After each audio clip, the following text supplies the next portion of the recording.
యాకోబుకి ఏ ఆలోచన కలిగింది? 14 ఏళ్ళు ఆమె కోసం అలాగ నిర్దాక్షిణ్యంగా శ్రమ పడటానికి ఇష్టపడ్డాడు. ఎందుకంటే ఆమె నుండి యోసేపు రావాల్సి ఉంది. లేకపోతే యోసేపు అనే పాత్రే అంటే దాదాపు బైబిల్లో కొన్ని అధ్యాయాలే బ్రేక్ అయిపోయేది. దేవునికి స్తోత్రం కలుగును గాక. అట్లా భక్తుల ప్రతి గమనంలో, ప్రతి అడుగులో మరుగున ఉండి దేవుడు కదులుతున్న కదలికలు గుర్తుపట్టగలిగితే ఎంత గొప్ప సంగతి అది. సరే, పక్కకు పెడదాం.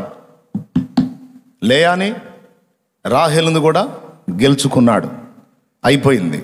ఇప్పుడు ఆస్తి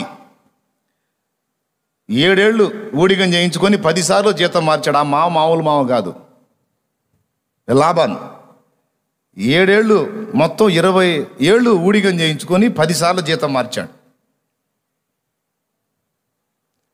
అల్లుడు ఆ మామయ్య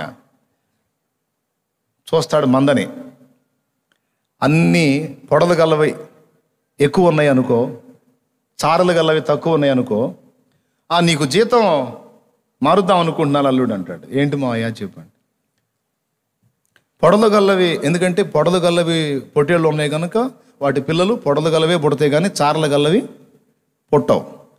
కాబట్టి చాలా రోజుల నుంచి నా దగ్గర కష్టపడుతున్నావు కదా, అందుకని ఇక నుంచి చార్ల గల్లవి ఏవైనా పుడితే అవి నువ్వే తీసుకో.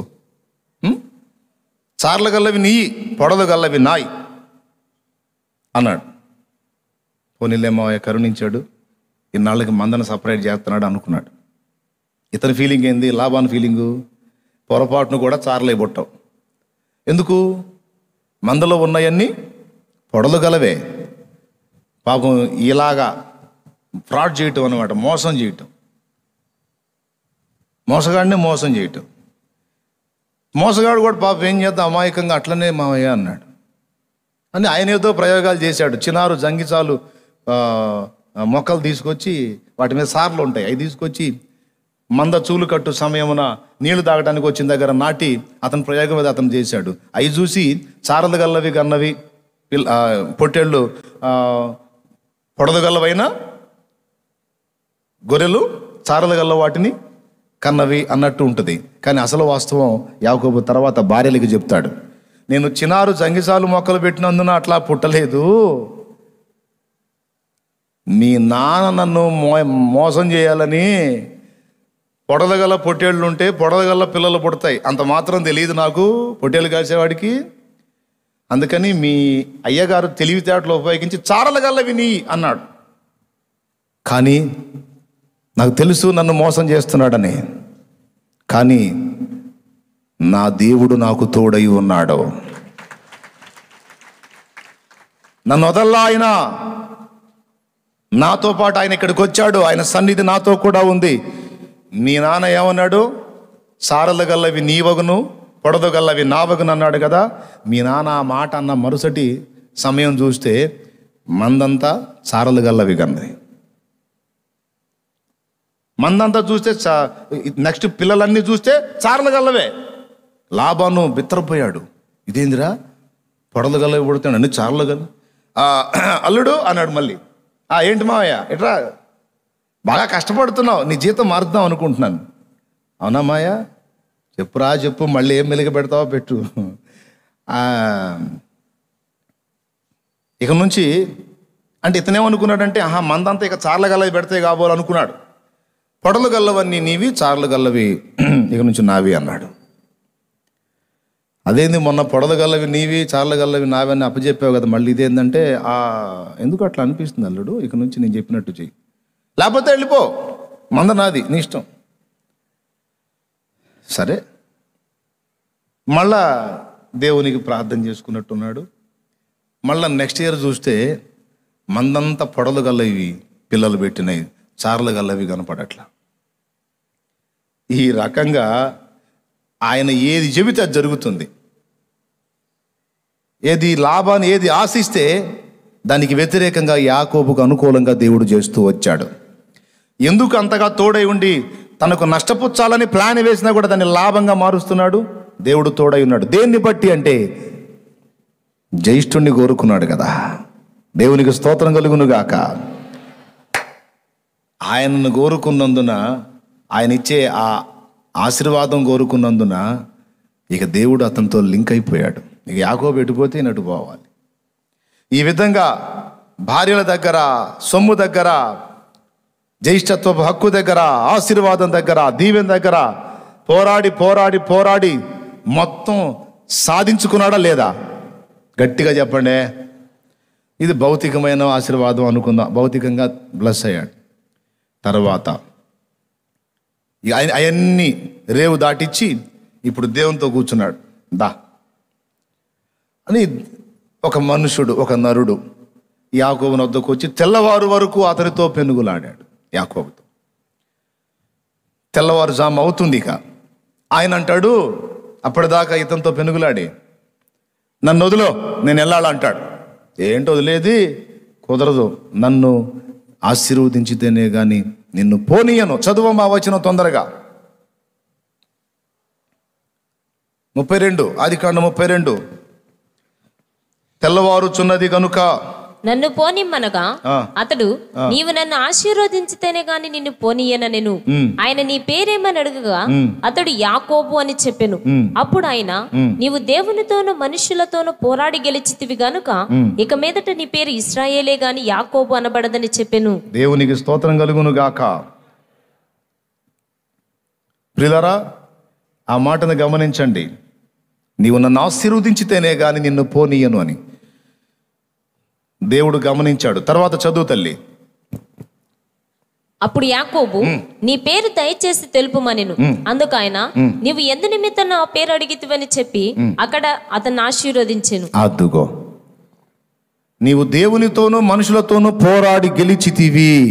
నువ్వు గెలిచావు. దేవునికి మహిమ కలుగును గాక. దీవెన పొందాడా? పొందకుండా వదిలాడా? దేవుణ్ణి పొందాడా? పొందకుండా. అరే, తొడగూటి మీద నరాన్ని కొడితే గూడు వసిలిపోయినా సరే దేవుని పాదాలు వదలలేదు. అందుకని మగసిరి గలవాడన్నాడు. చదువు మళ్ళా హోషేయలో ఆ వచనం చదువు ముగించుకుందాం. యాకోబు మగసిరి గలవాడాయి దేవునితో. తల్లి గర్భమందు యాకోబు తన సహోదరుని మడిమను పట్టుకుని అక్కడ స్టార్ట్ అయింది పోరాటం. మగసిరి గలవాడై అతడు దేవునితో పోరాడాడు. మనుషులతో పోరాడాడు, వారిని జయించాడు. ఇప్పుడు దేవునితో పోరాటం పెట్టుకున్నాడు. దేవునితో కూడా గెలిచాడని రాశాడు. దేవుడే చెప్పాడు, నన్ను గెలిచావు యాకోబును. యాకోబు గెలిచాడంటే దేవుడు. కొద్దిగా చెప్పండి ఆ ఒక్క ముక్క. యాకోబు గెలిచాడు అంటే ఇక దేవుడు ఎంత మంచి మనస్తత్వమో చూడండి ఆయనది. తన బిడ్డ గెలుపు ఆమోదించి, నేనే ఓడిపోయాలేవయా, గెలిచావులే కానీ, గెలుచుకున్నావులే కానీ, సాధించావులే కానీ, నేనే ఓడిపోయాలేవయా. మీకు తెలుసా, మన దేవుడు మన ఎదుట ముచ్చటగా ఓడిపోతుంటాడు కొన్నిసార్లు. యాకోబు గెలిచాడు అంటే నాకు విచిత్రంగా ఉంటుంది. ఆ వచనం ఆపోజిట్లో చదువుకుంటే నవ్వొచ్చింది నాకు. యాకోబు గెలిచాడంటే నువ్వు ఓడిపోయావా దేవా? మరి నేను ఓటమి ఎరుగని జయధ్వజమా అని పాడానే.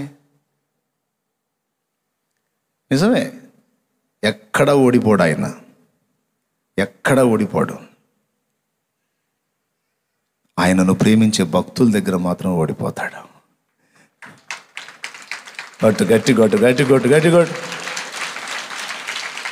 ఆయనను ప్రేమించి, ఆయనను ప్రేమతో బంధించేటువంటి భక్తుల దగ్గర ఓడిపోతాడు, దాటిపోలేడు.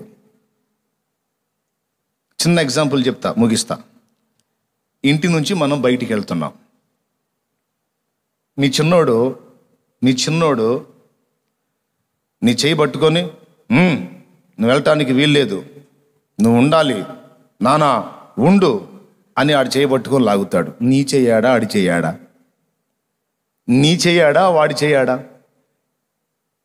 వదులురా అంటావు అని వాడు బలమంతా, ఏదో పెద్ద పహిల్వాన్లాగా బలమంతా ప్రయోగించి పట్టుకోపోతాడు. నానేమంటాడు, వదలవాయ్, చూశారు కానీ పెద్ద మనగాడి వదిలే అంటాడు. అరే మనిషి నిలబడ్డాడు, వదలరా అంటాడు. వాడి బలమంతా ప్రయోగిస్తూ ఉంటాడు. చివరికి నానేం చేస్తాడు, వదలమంటే వదలలా అంటాడు. అల్లంత దూరం పోయి పడతాడు. ఈ చెయ్యాడా వాడి చెయ్యాడా, ఇదిలిచ్చాడు, పోయి తనమని పడ్డాడు. పడి వాడు ఏం చేస్తాడు, ఇదిలిచ్చుకున్నాడు, 4 అడుగులు వేసాడు హడావుడిగా.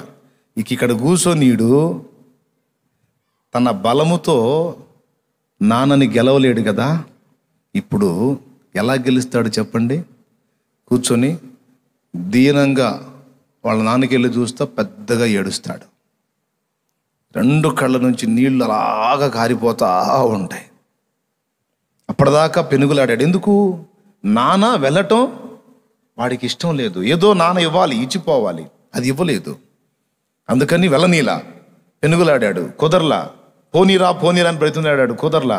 విదిల్చుకున్నాడు, వెళ్ళాడు. 4 అడుగులు వేసిన తరువాత వీడు కూర్చొని పెద్దగా ఏడవటం మొదలుపెట్టాడు కన్నీళ్లతో. వాడి శరీర బలంతో నాన్నని గెలవలేకపోయాడు. ఇప్పుడు ప్రేమ బలంతో చూడు కొట్టేస్తాడు. ఇక అడుగు పడిద్దా ముందుకి? అడుగు పడిద్దా? కొంతమంది కఠినలు ఒకవేళ దాటిపోతే పోతారేమో, కానీ ప్రేమ గల తండ్రి దాటిపోలేడు. ఏం చేస్తాడు తెలుసా? వాడు అక్కడ పడి ఏడుస్తూ ఉంటే వాడి మీద కనికరం కలిగిద్ది. వాడి శరీర బలంతో ఆపలేంది, వాడి కన్నీళ్లతో తండ్రిని ఓడించాడు. చూసారా? దేంతో ఓడించాడు? కన్నీళ్లతో ఓడించాడు. దేవునికి మహిమ కలుగును గాక. ఇదే జరిగింది యాకోబు దగ్గర. పిల్లవాడు కానీ తండ్రితో పెనుగులాడినట్టు పెనుగులాడాడు, విదిల్చి కొట్టాడు, తొడగుడు జారిపోయింది, కూలబడిపోయాడు. కూలబడి రొమ్ముకు రొమ్ము అనిచ్చి ఫస్ట్ ఆపిన యాకోబు కూలబడి దాటిపోతున్న వాడి కాలు పట్టుకున్నాడు. పట్టుకుని ఇక బలం ప్రయోగించట్లా, ప్రేమని ప్రయోగించాడు. తండ్రి, దాటిపోతావా? నన్ను దాటిపోతావా? నన్ను దీవించవా? ఏడవటం మొదలుపెట్టాడు. ఆ వచనం చదువమ్మా, హోషేయలో ఆ ఒక్క లైన్ చదువు. ఆ కిందనే ఉంటుంది చూడండి. అతడు దూతతో పోరాడి జయమొందెను. అతడు కన్నీరు విడిచి అతని బతిమాలెను. అద్దుగో, హల్లెలూయా. ఇప్పుడు వచ్చే వాళ్ళని కూడా లోపలికి వచ్చేసేయమనండి.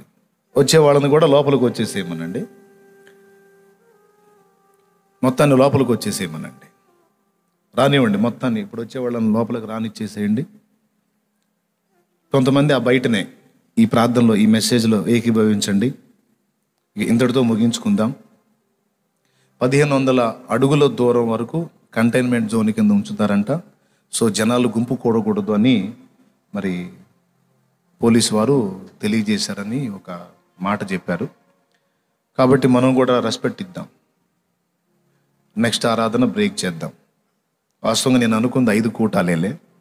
ఈ రూపేణ దేవుడు అది జరిగించాడు. దేవునికి మహిమ కలుగును గాక. హల్లెలూయా. ఇప్పుడు మనం ప్రార్థన చేసుకుందాం. వారు కోరారంట ఈ ఒక్క ఆరాధనతో బ్రేక్ తీసుకుని ఆలోచన చేయండి అని వాళ్ళు తెలియజేశారని చెప్పారు. ఇదే రసీదు, పేపర్ వచ్చింది. అందుకని అంటే మనోళ్ళు రాశారులే. ఇది పోలీసు వాళ్ళు గౌరవనీయంగా వాళ్ళు తెలియజేశారు కనుక గౌరవనీయంగానే మనం వ్యవహరించడం మంచిదని నా అభిప్రాయం. ఏమంటారు? ఈ ఆరాధనతోనే క్లోజ్ చేసుకుందాం. దేవునికి మహిమ. అందుకని వచ్చిన వాళ్ళు చక్కగా ఎక్కడ వాళ్ళు అక్కడ కూర్చోబెట్టండి. అటుపక్క ఆ వెనక గ్యాప్ ఉంది, ఆ చివరిలో. తర్వాత ఇటుపక్క పందిళ్లలో చైర్స్ ఉన్నాయి, అక్కడ స్పీకరో బాకానో కట్టండి. ఇప్పుడు ప్రార్థనలో అందరం ఏకీభవిద్దాం. చివరి మాట మీకు గుర్తుంది కదా, దేవుడు ఓడిపోతాడా? వామ్మో, మీకు పని చేయట్లేదు, అమ్మో మైండ్ పని చేయట్లేదు, అయ్యో దేవుడు ఓడిపోతాడా? మళ్ళీ అది ఓడిపోతాడు. ఎక్కడ?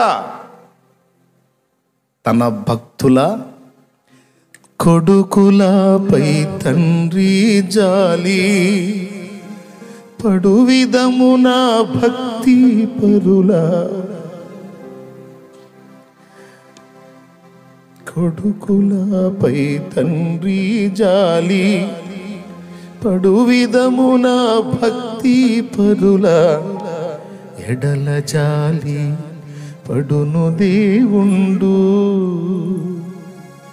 తన భక్తి పరుల ఎడల జాలి పడును దేవుండు. భూ సంబంధమైన తండ్రికైనా కనికరం ఉండదేమో కానీ మన కన్నీళ్లు దేవుణ్ణి కట్టిపడేస్తాయి.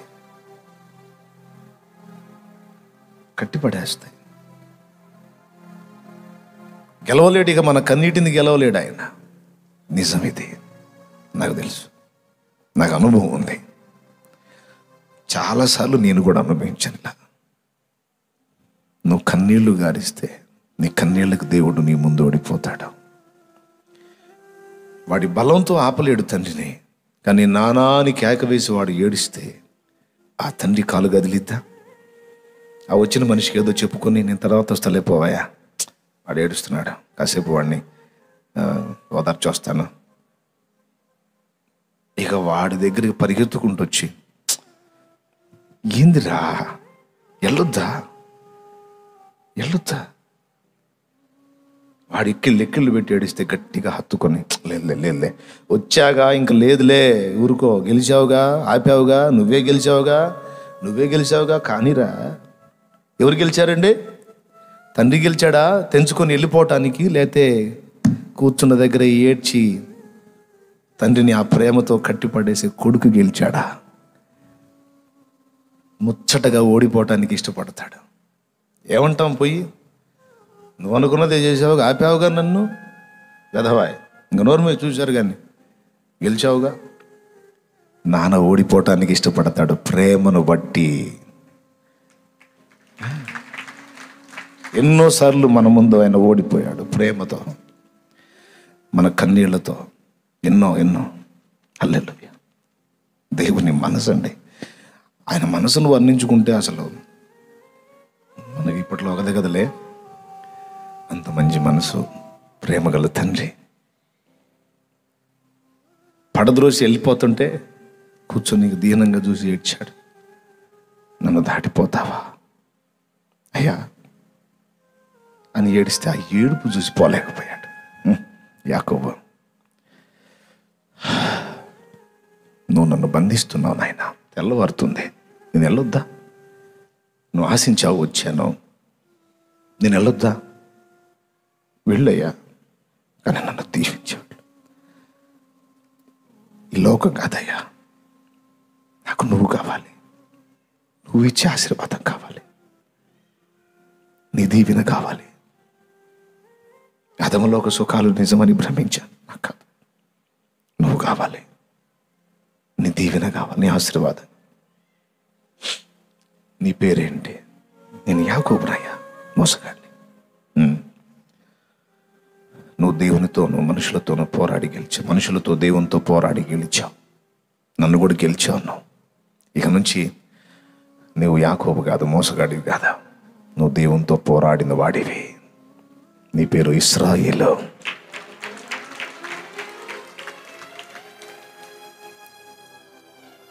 నీ పేరేమి? నా పేరు ఎందుకు నీకు అని ఆయన అక్కడ యాకోబును ఆశీర్వదించెను. బా, గెలిచాడు. ఈరోజు మనం ఎదుర్కొంటున్న పరిస్థితుల్లో అవి భౌతికమైనవైనా ఆత్మీయమైనవైనా దేవుని ముందు మనం మన బలాన్ని ప్రదర్శించేదానికి కాదు, కానీ మన కన్నీటిని. ఎందుకంటే ఆయనను కట్టిపడేసేది మన కన్నీళ్ళే.